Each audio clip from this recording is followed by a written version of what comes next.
When Jungkook collapses on stage and Jimin refuses to help cameras capture the frozen moment, was it betrayal or something much deeper? "Don't touch me!" Jimin's voice sliced through the chaos like a razor, sharp and cold. The lights flashed wildly across the stage, casting chaotic shadows over the massive concert arena. The cheers of thousands of fans had just reached their peak when it happened. Jungkook stumbled backward, his heel catching the edge of a stage riser. There was a terrifying half-second where time seemed to hang in suspension, his arms flailing for balance, his expression unreadable, and then he fell. A sickening thud reverberated as his body hit the polished floor, and the music cut off abruptly. Gasps echoed like a wave throughout the venue, rising like static through the cold, cavernous air. For a moment, nothing moved, no one sang, no one danced, just silence. Jungkook lay on his side, stunned, blinking rapidly against the harsh stage lights. His chest heaved, trying to process what had just happened. A few meters away, Jimin stood frozen, his hand halfway extended, and then slowly, deliberately, he pulled it back. Cameras zoomed in as if guided by an unseen force, catching the exact second Jimin lowered his hand and turned away. The audience didn't scream, they didn't cheer, they just stopped breathing. Taehyung, who had been standing near the edge of the platform, rushed forward, his eyes wide with alarm. "Jungkook!" he shouted, his voice cracking as he dropped to his knees beside him. "Are you okay?" But Jungkook wasn't answering, not immediately. His eyes weren't on Taehyung, they were fixed on Jimin. The air felt dense. The smell of fog machines, sweat, and tension filled every breath. Jungkook slowly pushed himself up with trembling arms, pain flashing across his face, not just physical, but something more raw, deeper humiliation. His voice was barely audible. "I reached for you." Jimin's lips parted slightly, but no sound came. He just stared, and in that stare, 100 unspoken things passed between them: resentment, grief, confusion, things no one else could decipher but them. The air between them wasn't just heavy, it was unbearable. The staff scrambled on stage, trying to salvage the situation. The lights dimmed hastily, the MC awkwardly stepped in with forced cheer, but no one was listening. The moment had already branded itself into everyone's memory. In the dressing room afterward, silence hung like a ghost. The others hovered uncertainly, whispering to each other, eyes flicking toward Jimin and Jungkook, but no one dared speak. Jungkook sat on the leather couch, clutching a cold bottle of water that had long since lost its chill. His knees were scraped, his pride was shattered, but the wound that truly bled wasn't on his skin, it was behind his ribs, somewhere between disbelief and heartbreak. "I wasn't trying to make you look bad," Jungkook said quietly. Jimin leaned against the wall, arms crossed, eyes unreadable. "You shouldn't have fallen." That single sentence crushed the air from Jungkook's lungs more than the fall itself had. "Are you serious?" Taehyung interjected sharply, stepping between them. "You think he chose to fall? Jimin, what the hell is going on with you?" Jimin's jaw tensed, but he didn't answer. He pushed off the wall and walked toward the exit, brushing past Jungkook without a glance. Behind him, Jungkook muttered, "I would have caught you." That stopped Jimin for half a breath, but he kept walking. The headlines the next morning were ruthless. Clips of the fall were already viral, dissected frame by frame. Jimin's hand, Jungkook's eyes, the freeze frame that showed their disconnection in brutal clarity. Jimin snubs Jungkook in shocking on-stage moment. What really happened between them? Every fan forum, every social platform, every news outlet spun a different theory. Jealousy, burnout, secret arguments, betrayal. No one knew the truth, but everyone had an opinion. HYBE scrambled to manage the damage. A press release claimed it was a choreography misstep and misunderstood gestures, but the video told another story. In the privacy of his hotel room, Jungkook sat hunched over his phone, watching the clip on repeat. His fingers trembled as he zoomed in on Jimin's face-cold, stoic, distant. Not the Jimin he used to know. Not the Jimin who used to laugh with him at 3 a.m.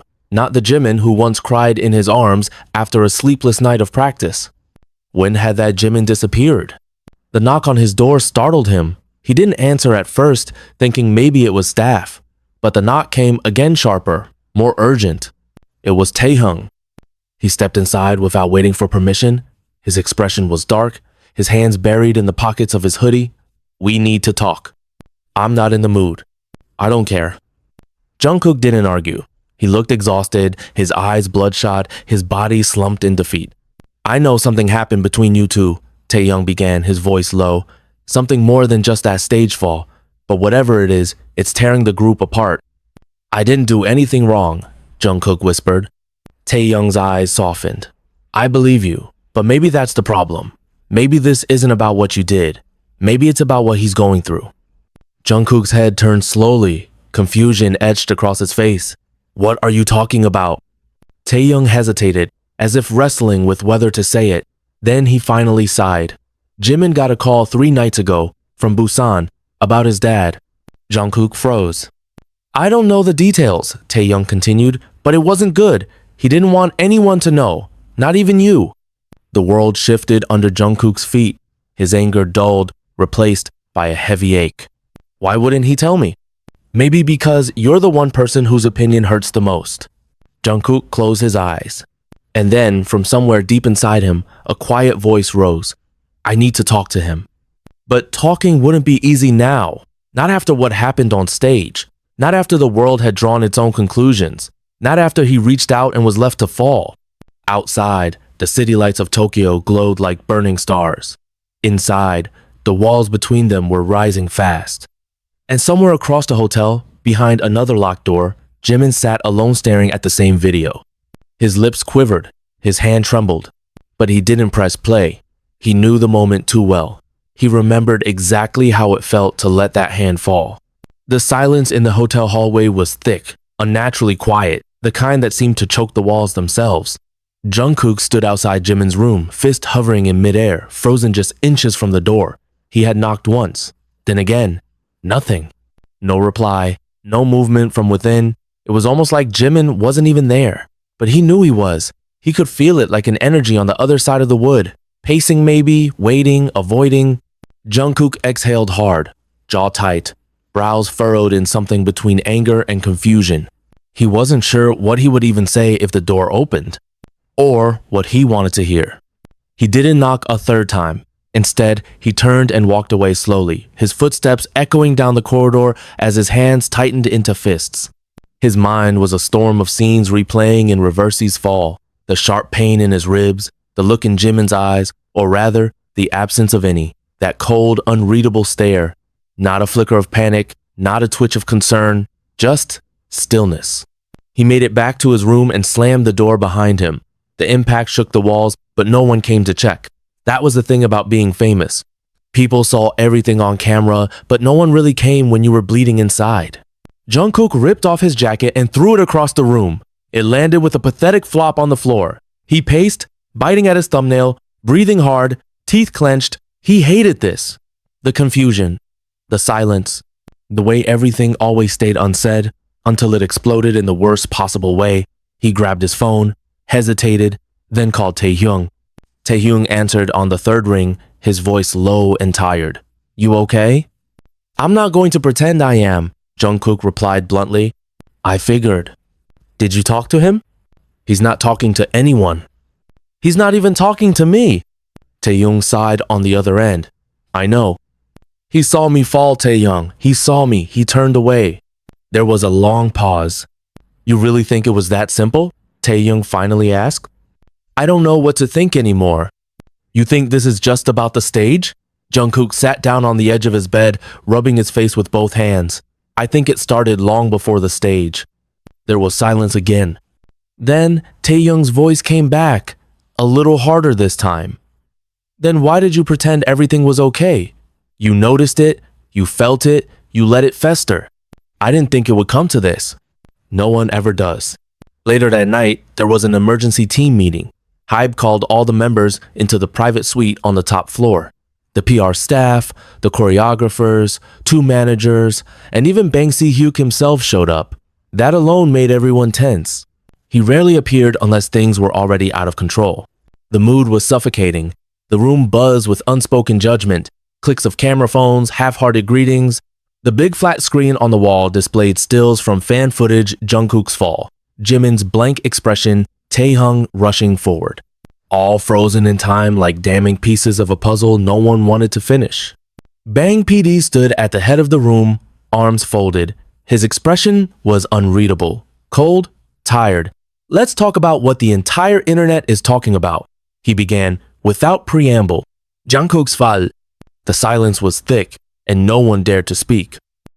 And, he added sharply, his eyes scanning the members, the moment Jimin didn't reach out. Everyone turned slowly toward Jimin. He sat with his hood pulled halfway over his head, his arms crossed, legs shaking beneath the table. His jaw was clenched. He wasn't hiding. But he wasn't engaging either.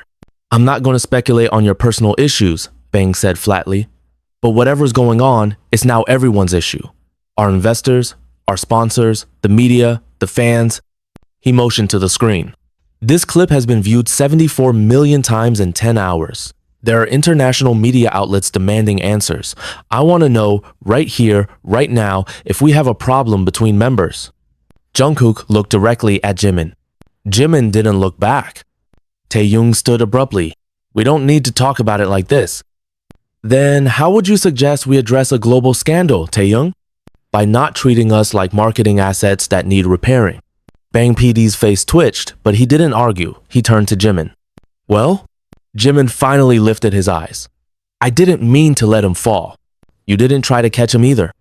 I was caught off guard. You had a full 2 seconds. And that's enough to define someone's character? Jimin's voice rose now, cracking under pressure.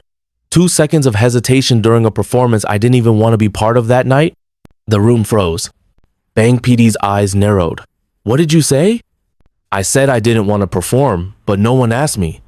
No one cared that I hadn't slept for 3 days. No one noticed I couldn't even eat that morning. Because Jungkook falling made a better headline than me dying inside.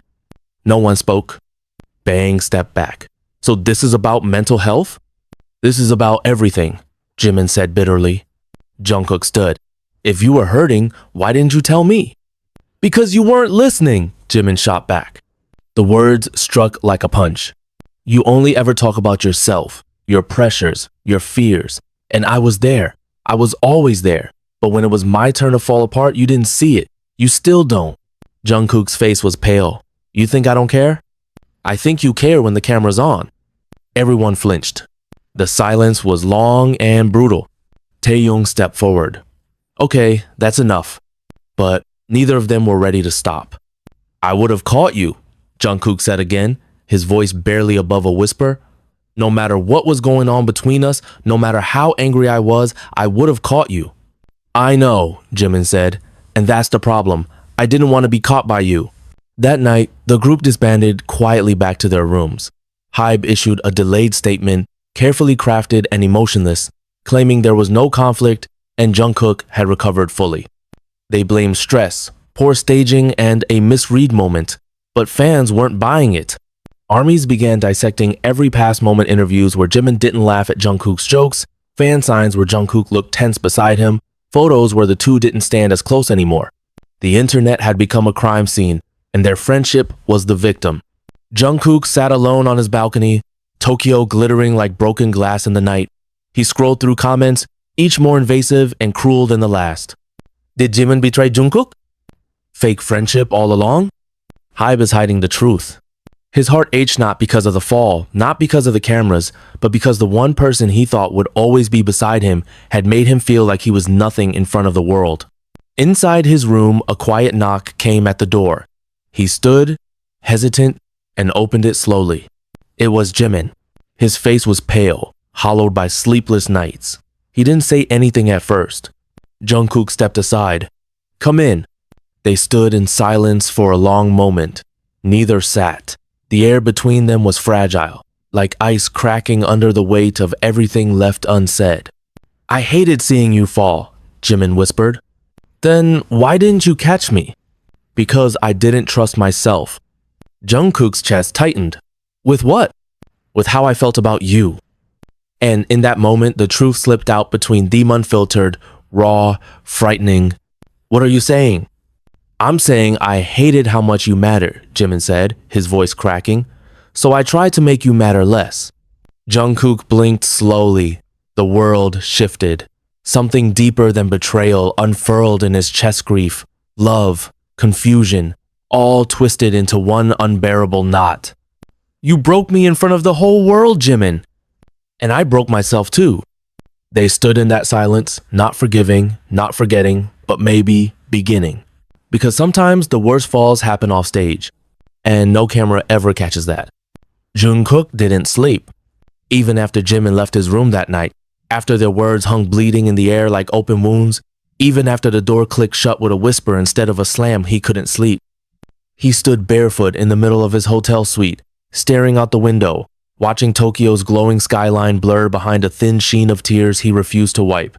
Every light below felt like a spotlight. Every sound from the street, a judgment. He tried to understand how they had gotten here. Two kids who once held hands in a crowded dorm room in Seoul and promised they'd survive it all together, now standing on opposite ends of the battlefield. He didn't know when Jimin stopped confiding in him. He didn't know when he himself stopped seeing him. Maybe it was months ago. Maybe years. Maybe it was that one tour where Jimin disappeared between shows and returned hollow-eyed. Maybe it was that one interview where Jungkook said something stupid and Jimin laughed, but not with his eyes. His phone vibrated. A message from Taehyung. Don't come to rehearsal yet, something's going down. He blinked at the screen, then a second message came. Yoongijungkook just snapped at Bang PD. Jungkook grabbed a hoodie, pulled the hood low, and bolted down the hallway. No guards, no staff. He didn't care. He had to know what was happening. The rehearsal hall was a war zone. Yoongi stood by the mixing booth, hands clenched into fists, his voice raised in a way that Jungkook had never heard before. Bang Si-hyuk stood across from him, his expression unreadable but clearly furious. Several stylists had stopped what they were doing. Jaws slack, earbuds hanging loose. Even Hosok, ever the peacemaker, looked pale. You think you can just erase what happened? Push out a press statement and expect fans to move on? Yoongi spat, his voice cutting through the air like a blade. Do you think people are stupid? Bang PD crossed his arms.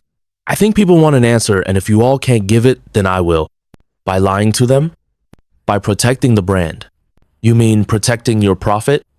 Namjoon stepped in fast, his voice tense. Hyung, this isn't the way. No, Namjoon, Yoongi said, turning toward him. It's exactly the way. We've been quiet too long, we've been obedient too long, and look what it's doing to us. Jungkook stepped forward then. All eyes turned. He didn't speak. He just walked toward the center of the room where the holographic performance layout was projected onto the floor, now flickering faintly like it too was trying to survive the tension. He stood on the very mark where he had fallen just nights ago. I'm not embarrassed about the fall, he said quietly. The room went still. I'm not angry that it's viral. I'm not even angry at Jimin. No one interrupted. I'm angry that we're pretending it didn't happen, that we're pretending none of this happened. That we've all been wearing these perfect masks for so long, we've forgotten what our real faces look like. He turned toward Bang Si-hyuk.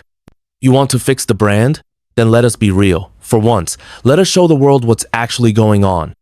Bang PD stared at him for a long time. Do you have any idea what you're suggesting?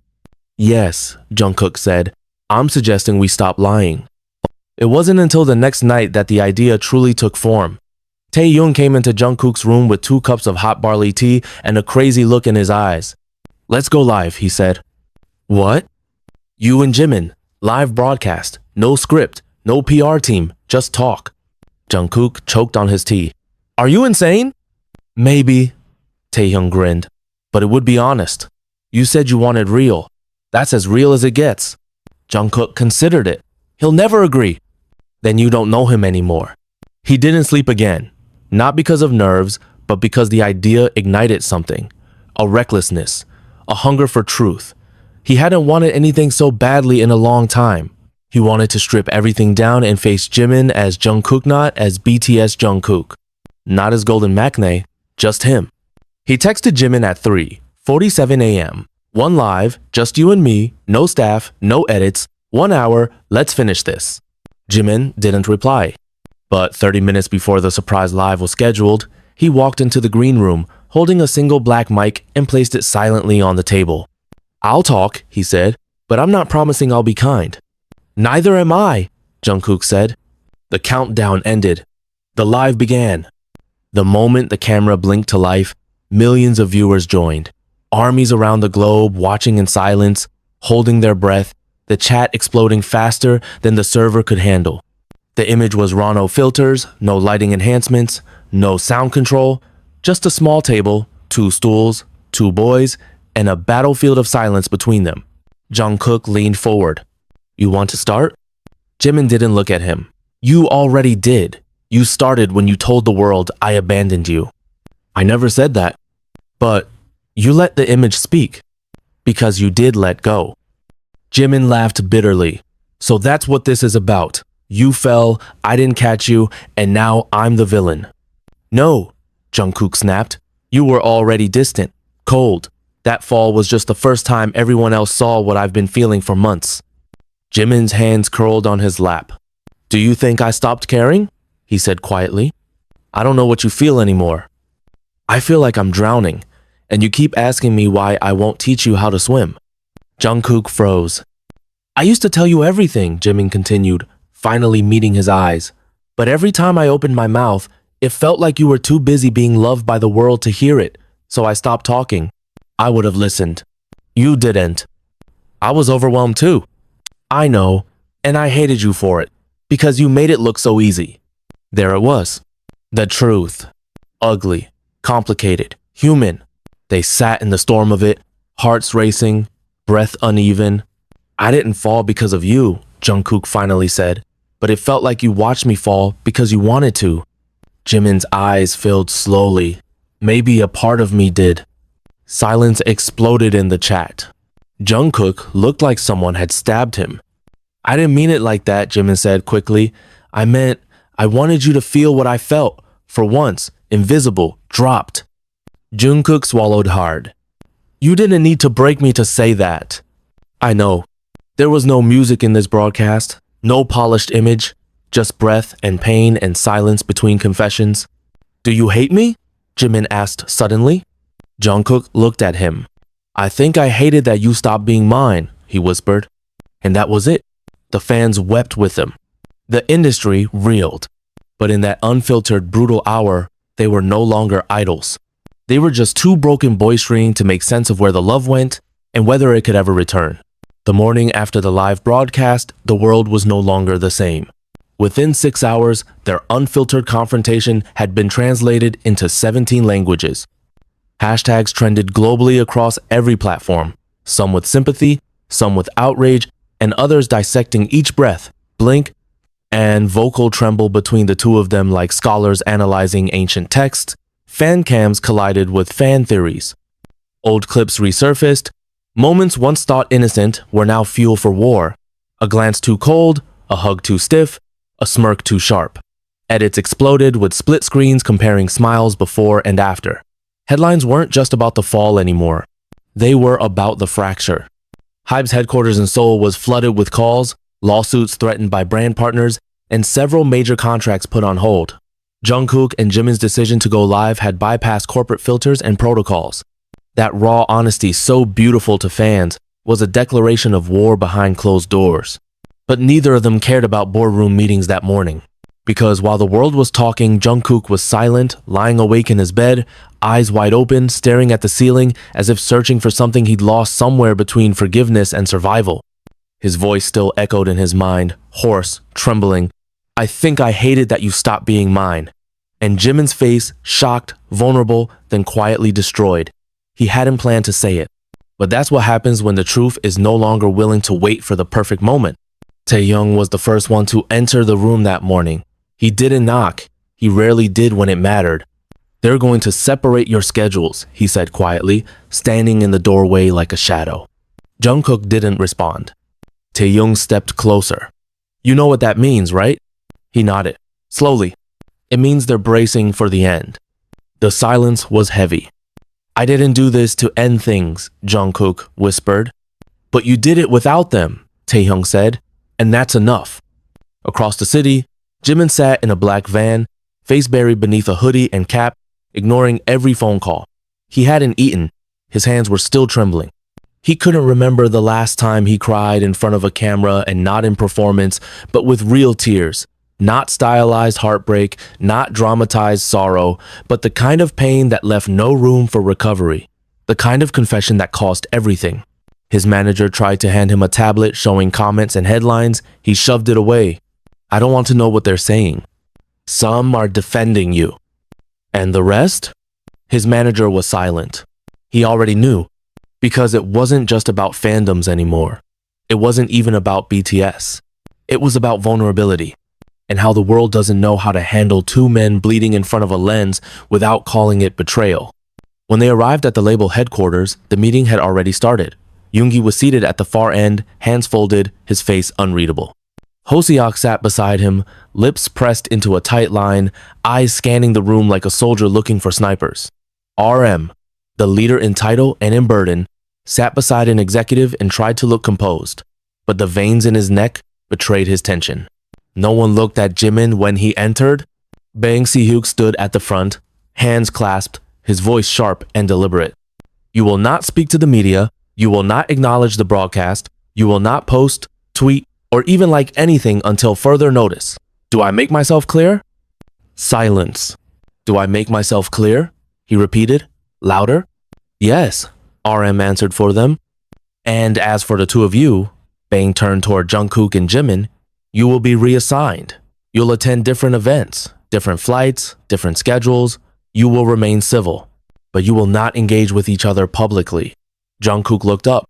So we pretend again? You were paid to be perfect, Bang said flatly, not human.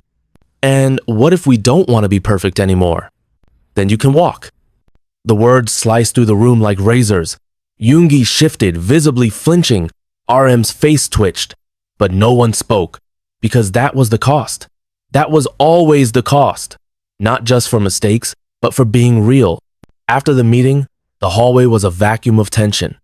Jimin leaned against the glass wall, breathing unevenly. Jungkook walked past him, didn't speak, then turned back. You meant it, didn't you? Jimin's head tilted slowly. Mean what? When you said you wanted me to feel what it's like to fall alone? There was a long pause. Jimin looked at him, eyes hollow. I think a part of me did, and I hate that part. You punished me for not noticing your pain. No, Jimin said softly. I punished myself. You just got caught in it. Jungkook stepped closer, voice trembling. So where does that leave us?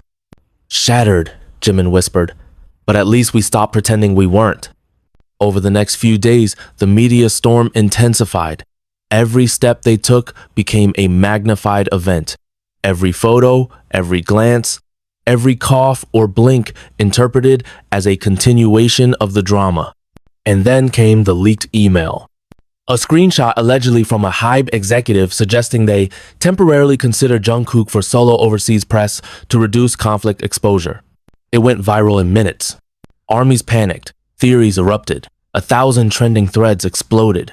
And then, something unexpected happened. Taehyung posted a black screen with one sentence, "They want us quiet. That's why I'm speaking." Within hours, Suga followed. You don't fix something by pretending it's fine. Then RM.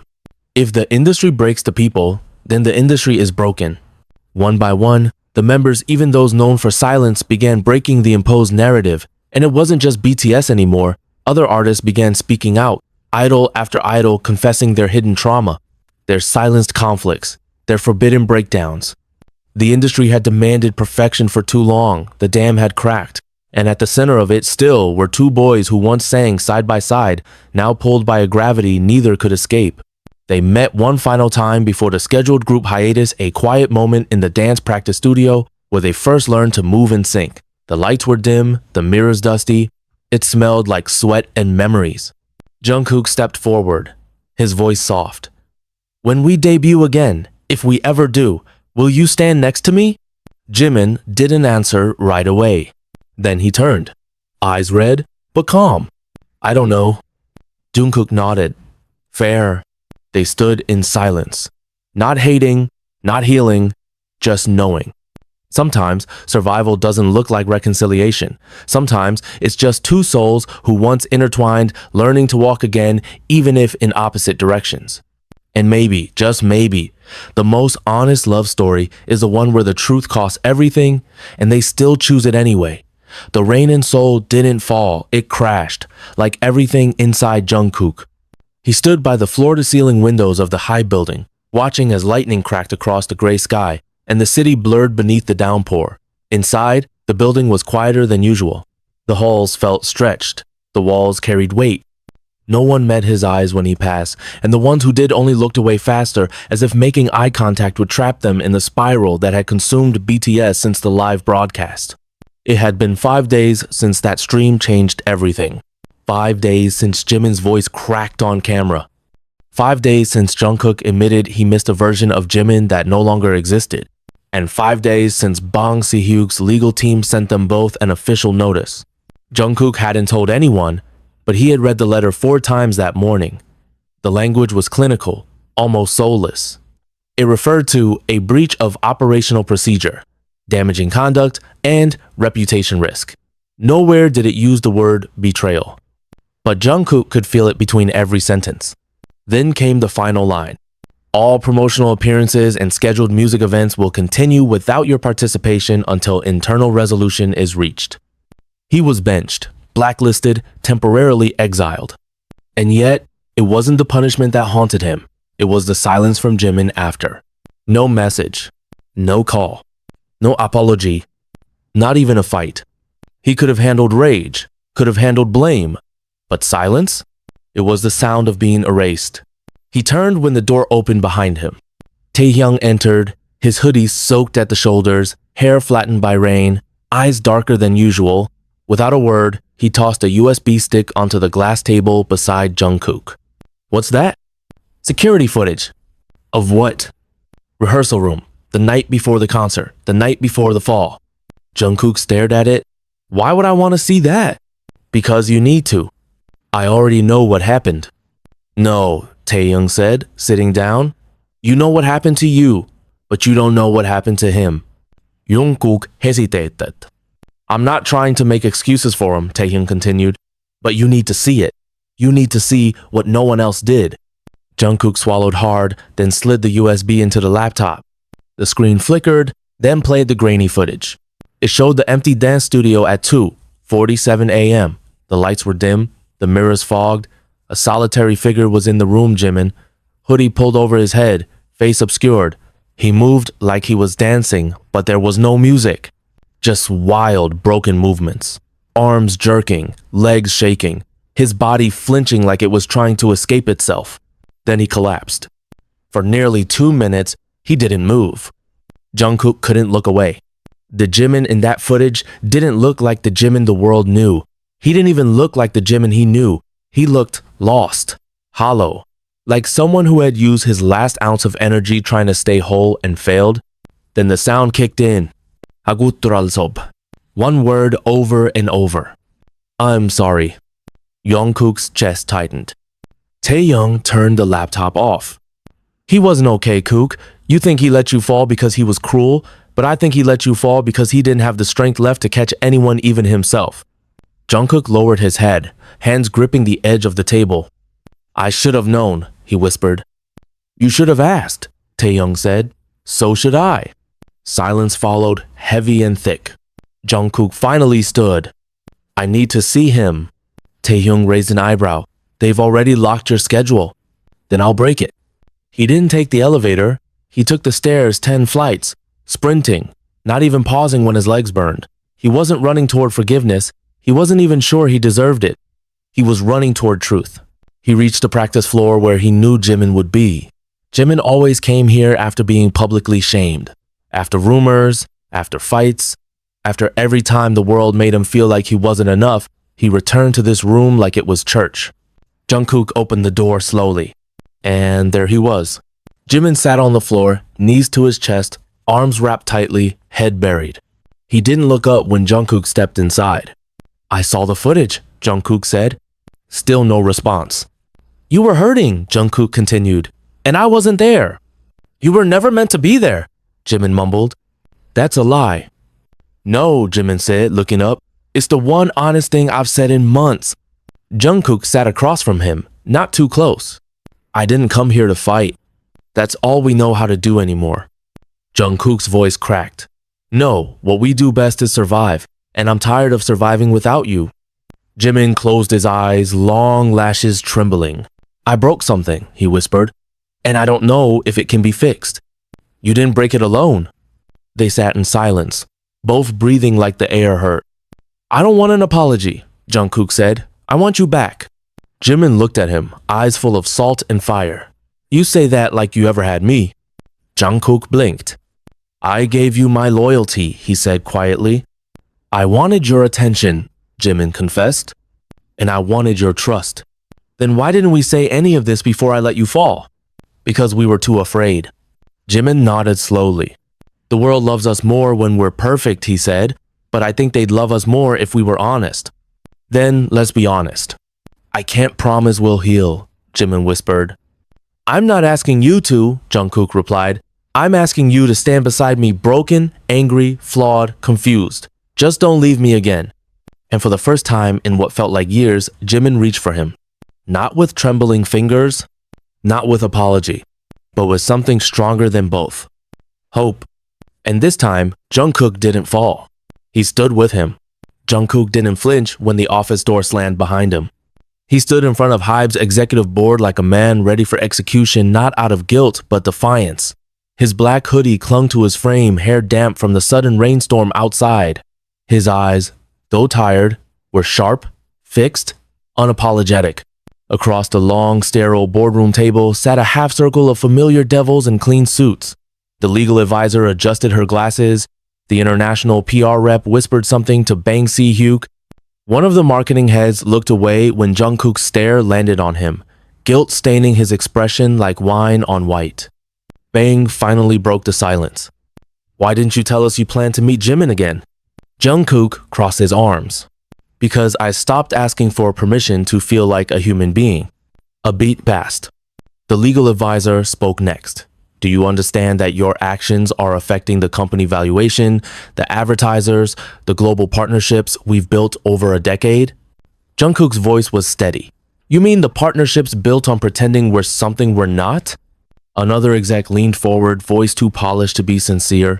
This isn't about image. It's about damage control. After the live stream, and now this, the narrative's no longer in our hands.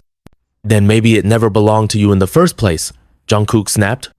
Bang Si-hyuk's voice sliced through the room, calm but threatening. If you're not careful, you won't be part of the next comeback. I'm not afraid of that anymore, Jungkook said quietly. That sentence hung in the air like smoke. Outside the glass-paneled office, staff pretended not to listen, but inside, something had shifted. Jungkook wasn't negotiating. He wasn't pleading. He wasn't even explaining. He was declaring war on the machine that once built him. And then the door opened. Jimin stepped in. He didn't look like the Jimin from fan cams or magazine spreads. He looked like someone who hadn't slept in days. Someone who had cried just minutes before. Someone who had come anyway. I asked him to meet me, he said firmly. Bang turned. We didn't summon you. I wasn't asking to be summoned. Jimin walked until he stood beside Jungkook. His hand didn't reach for him, but it didn't have to. His presence alone was louder than any press release HYBE could ever write. You think this is just about one fall, Jimin said, but we've been falling for years, one by one, and all you did was tell us to get up and smile for the camera. The legal advisor frowned. You're not here to make accusations. No, Jimin said. We're here to tell you the truth. The room shifted. A storm was rising. What do you want from us? Bang asked coldly. We want freedom to speak, Jungkook said. To fail, Jimin added. To feel, Jungkook continued. And to stay, Jimin finished. On our own terms. Bang looked at them like they were children refusing medicine. And if I say no? Jungkook's jaw tightened. Then this company can keep the name BTS, but it won't have us. Silence. The legal team froze. The execs stared. Because everyone knew what that meant. If BTS fractured for real, the industry would collapse inward like a dying star. And Jungkook had just lit the match. They left the room without waiting for dismissal. The walk down the corridor was quiet. Not tense, not awkward. Quiet. Like the calm after surviving a plane crash. They stepped outside the building, blinking into the low gray daylight. Seoul felt heavier somehow, its skyline towering above them like a judgmental god. Cameras clicked somewhere. Fans probably waiting behind tinted vans. But for the first time in months, they didn't care what lenses captured them. You think they'll retaliate? Jimin asked. Jungkook stared forward. They already have. He wasn't wrong. That night, a South Korean entertainment news outlet published a leak. Not about the fall, not about the live stream, something older. Something twisted. They claimed that Jimin had once requested mental health leave from HYBE and was denied. That document existed, ignored. That staff were ordered to monitor his stability quietly instead of getting him help. The article trended in less than an hour. Jimin's name exploded across every platform. Half the world defended him. The other half accused him of dragging BTS into a victim narrative. But Jimin didn't hide. He didn't post a Notes app apology. He didn't lock his account. He didn't even flinch. He called a press conference and made Jungkook sit beside him. The hall was packed with journalists, fans, security, and uncomfortable executives. Flashbulbs lit up the room like a thunderstorm. The air buzzed with hunger for scandal, for truth, for spectacle. Jimin stepped up to the mic. I did request help, he said, and I didn't get it. Gasps rippled. I'm not here to destroy anyone, but I'm not here to protect silence anymore either. He looked at Jungkook. Because someone caught me, even when I didn't deserve it. Jungkook swallowed hard. This isn't about one fall, Jimin continued. It's about all the times we weren't allowed to fall at all. The room didn't move. No one breathed. And then it began. Fans around the world began trending new hashtags. Not of division, but of support. Let them be human. Jimin, you are brave. Jungkook, we see you. The media machine couldn't keep up. Because now the truth had a fandom. But behind the global momentum, inside the quiet hotel room where they stayed that night, the real war continued in whispered conversations between Jungkook and Jimin. They sat on opposite beds, staring at the floor. We said too much, Jimin whispered. We said what no one else dared. Do you think they'll let us stay? I don't know. What if we're not BTS anymore? Then we'll be Jimin and Jungkook. Silence. Then Jimin's voice softer. That's scarier. Jungkook finally looked up. But maybe it's finally real. Jimin didn't reply. He didn't need to. Because in the darkest room of the most watched band in the world, two broken voices had finally stopped lying.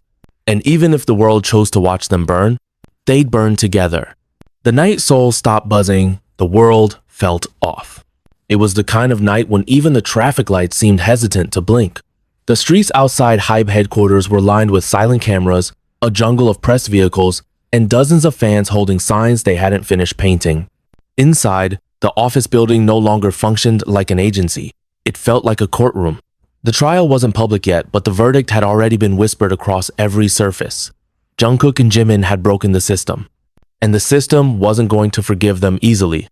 Jungkook stood in the underground garage, staring at the black van parked across from him. His hands were trembling, fists clenched deep in his jacket pockets, not because he was afraid, but because he knew what he was about to do would cost him everything. The managers thought he was heading to the dorms, the stylists thought he'd gone to rest. The label had no idea he had just made a call to an outside documentary team, one that had begged for years to get the real story behind BTS. He said yes, not because he wanted to ruin the group's legacy, but because it was already ruined by silence. Before he stepped inside the car, a voice called his name. He turned. Jimin stood behind him, dressed in a white hoodie and black jeans, hair unstyled, his expression unreadable. There was no one else around, just them and the ghosts of 1,000 choices behind their backs. You're going to the meeting, aren't you? Jimin asked. Jungkook didn't lie. Yes. Jimin's jaw clenched. I thought we agreed not to speak to the press again. This isn't press. This is truth. You think they care about truth? They care about ours. Jimin stepped closer. They'll twist it. They'll cut pieces and feed them to the world like we're still dancing for survival. Jungkook looked him in the eye. Then come with me. Jimin blinked, his breath caught. They already think we hate each other, Jungkook said, his voice quieter. Let them see we don't. But Jimin didn't move. Instead, he said something Jungkook didn't expect. There's something I never told you. Jungkook's brows furrowed. What do you mean? About the night you fell? About why I didn't reach for you? Jungkook's throat tightened. You said it was a panic response, that you froze. I lied. The silence that followed was thick. It wasn't the kind of silence that asked for patience, it was the kind that demanded answers. Jimin looked away, his voice barely above a whisper. There was someone in the crowd that night, someone from my past. I hadn't seen him in years, but when I looked up, I saw his face and everything in my body shut down. Jungkook stared at him, heart racing. Who? My father. Jungkook felt the floor disappear beneath him. I hadn't spoken to him since I was 17. He was violent, controlling. He used to say I'd never make it as anything more than a shadow dancer. Jimin's hands were shaking now. He hated BTS. He hated you. He hated what I became. Why was he there? Jungkook asked, barely breathing. He'd been contacting Hybe secretly. I think he wanted to expose me, or blackmail them. I don't know. But I knew if I touched you, if I showed anything close to care on that stage, he would use it against me. Jungkook's lips parted, but no sound came. Jimin took a step forward, so I froze. Not because I didn't want to help you, but because if I reached for you, he would have destroyed everything. Jungkook swallowed hard. And you didn't think I deserved to know? I was ashamed, Jimin said. Ashamed I let him have that much power over me still. Jungkook turned away, ran a hand down his face, then back through his hair. I would have protected you, he whispered. I still would. I know that now, Jimin replied. But it's too late. No, it's not, Jimin said. Not if we walk into that meeting together. The choice lingered between them like an open wound. Then, without another word, Jungkook opened the van door. Jimin climbed in beside him. Inside the dimly lit studio downtown, the documentary crew waited. The cameras weren't fancy, the lighting wasn't flattering, but that's what Jungkook had asked for. He didn't want filters. He wanted the world to see the cracks. The director sat across from them. She was older, blunt, and had turned down Hybe's offers before. She never wanted access to the brand. She wanted access to the boys behind it. This is off the record until you say otherwise, she said. But you have my word. No manipulations. You speak. I listen. Jungkook nodded. Then let's start from the beginning. The interview lasted 6 hours. They talked about training until their feet bled. About the competition between members that was never spoken but always present. About the days Jimin starved himself to stay under weight quotas. About the time Jungkook disappeared for 36 hours and no one asked why.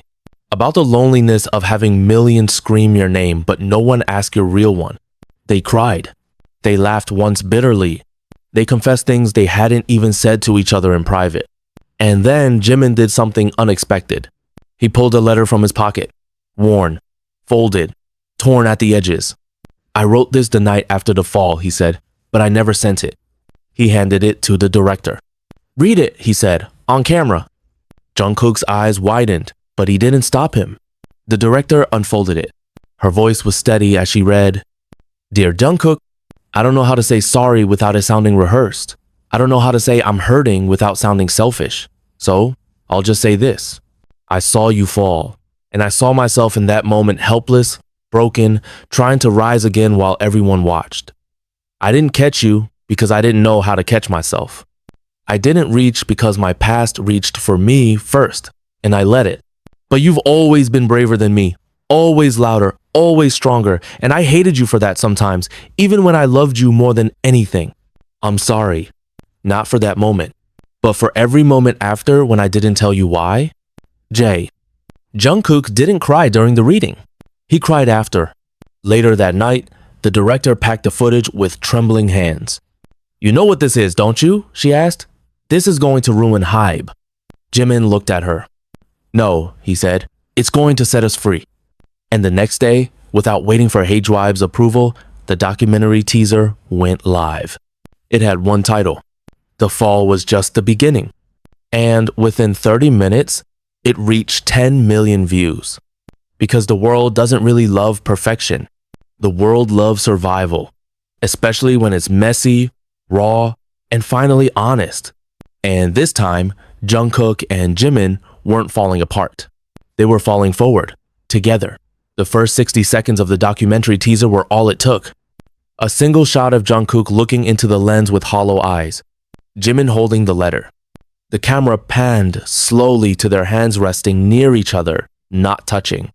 The voiceover was quiet. This isn't a scandal. This is survival. The video was unlisted when it first went live, but fans found it in minutes. It was like lightning once it struck. The wildfire was unstoppable. 10 million views in half an hour, 20 by midnight. Subtitles were uploaded in 15 languages by fans themselves. No paid press, no label distribution, no interviews, just a raw, unedited truth broadcasted directly into the world's bloodstream. HYBE was blindsided.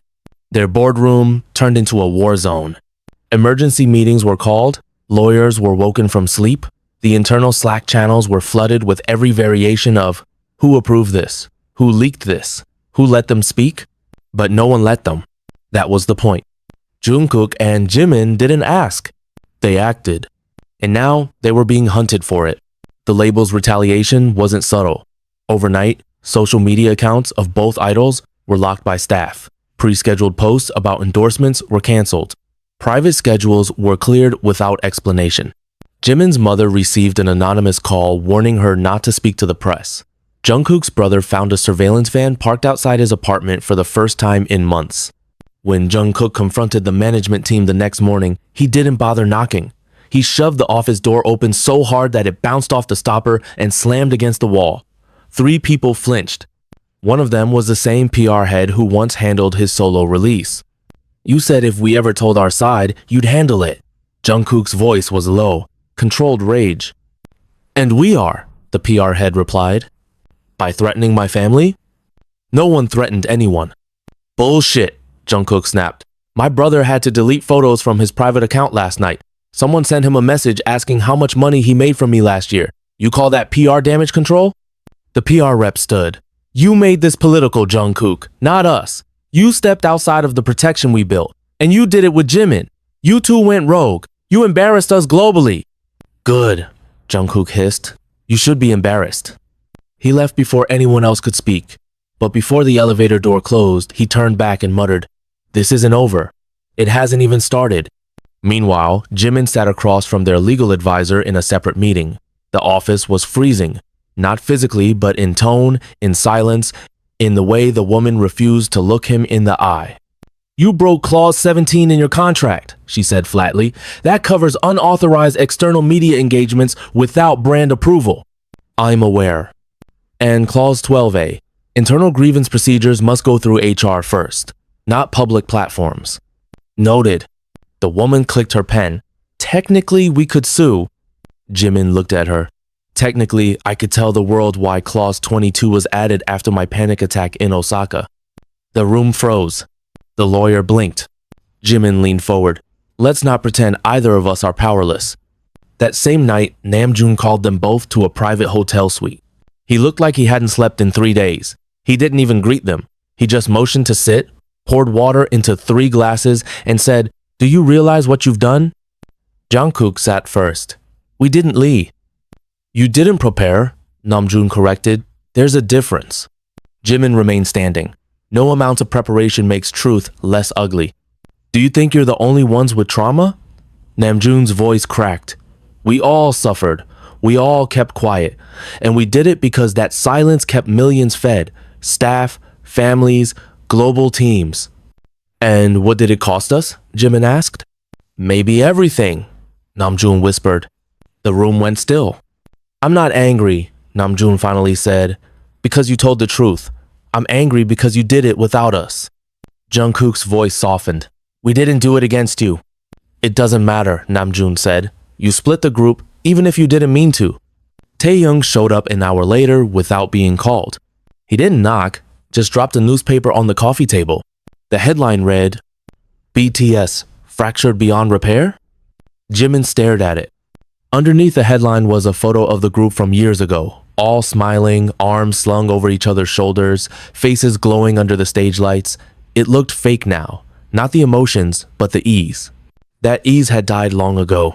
The television flicked on. They hadn't touched the remote. The screen lit up with a news broadcast. HYBE had just announced an internal reevaluation of the group's branding and leadership structure. Media outlets interpreted it as the start of a formal reconstruction. They weren't just being benched.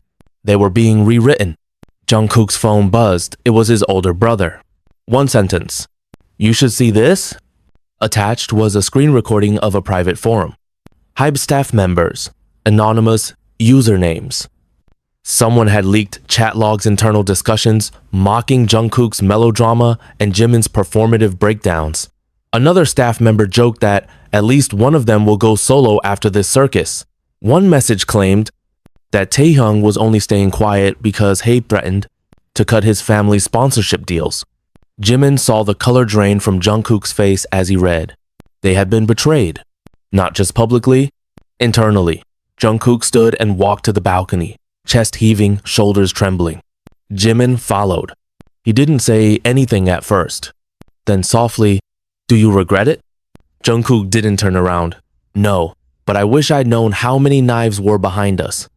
"I did," Jimin whispered. Jungkook finally looked at him. "You knew?" Jimin nodded. "I've seen the way they talk. Not just about us, about all of us. Yoongi, Hobi, Jin, even you." "Why didn't you say anything?" "Because I thought silence protected us. I thought if I stayed obedient long enough, they'd stop seeing me as fragile." Jungkook turned fully, voice low. "And did they?" "No," Jimin said. "They just learned how to manipulate me without making me cry." They stared at each other, two boys who had survived everything but peace. The rain began to fall again. Quiet, cold, cleansing. Jungkook stepped forward. "Then let's finish what we started." Jimin's voice cracked. "They'll destroy us. Then we'll burn brighter." The next morning, they contacted an independent journalist, one of the few who had refused Hybe's hush money offers in the past. She was known for investigating corruption in the entertainment industry. She agreed to publish the internal messages. They handed over everything. The chat logs, the deleted footage, the original contract clauses with handwritten edits in the margins. They didn't ask for protection, only exposure. Within 2 days, the story was everywhere. And suddenly, the world didn't see them as rebels anymore. They saw them as survivors of an industry built to kill what it profits from. Fans didn't leave. They stayed. They didn't turn away from the wounds. They brought bandages. And this time, the healing didn't feel like hiding. It felt like war. But finally, it was theirs.